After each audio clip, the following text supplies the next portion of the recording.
1. Beneath the Mountain Lakes. I was lying in my sleeping bag, staring at the light filtering through the red and green fabric of the dome tent. Simon was snoring loudly, occasionally twitching in his dream world. We could have been anywhere.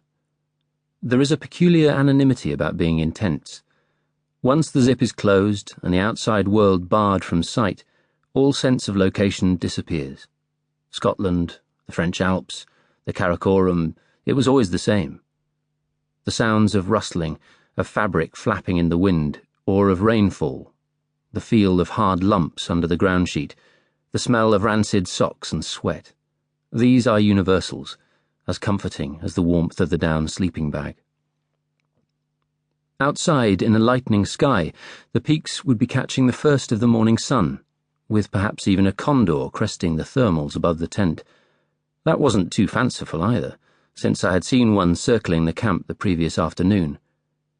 We were in the middle of the Cordillera Huayhuash in the Peruvian Andes, separated from the nearest village by 28 miles of rough walking, and surrounded by the most spectacular ring of ice mountains I had ever seen, and the only indication of this from within our tent was the regular roaring of avalanches falling off Cerro Serapo. I felt a homely affection for the warm security of the tent, and reluctantly wormed out of my bag to face the prospect of lighting the stove. It had snowed a little during the night, and the grass crunched frostily under my feet as I padded over to the cooking rock. There was no sign of Richard stirring as I passed his tiny one-man tent, half collapsed and whitened with hoarfrost. Squatting under the lee of the huge overhanging boulder that had become our kitchen, I relished this moment when I could be entirely alone. I fiddled with the petrol stove, which was mulishly objecting to both the temperature and the rusty petrol with which I had filled it.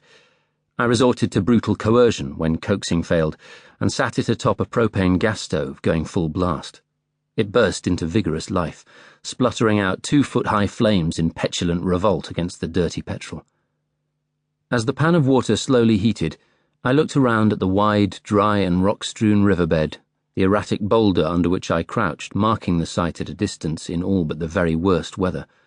A huge, almost vertical wall of ice and snow soared upwards to the summit of Cerro Serapo directly in front of the camp, no more than 1.5 miles away. Rising from the sea of moraine to my left, 2 spectacular and extravagant castles of sugar icing, Yerapaja and Rasak, dominated the campsite.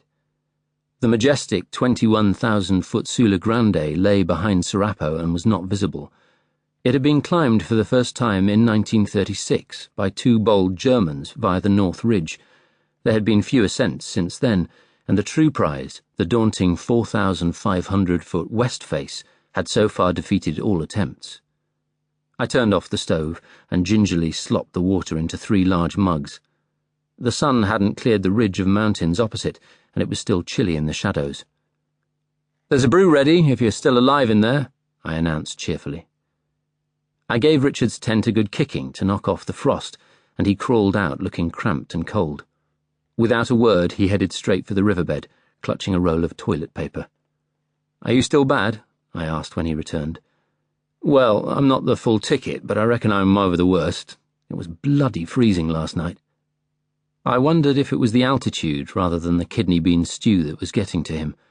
Our tents were pitched at 15,000 feet, and he was no mountaineer.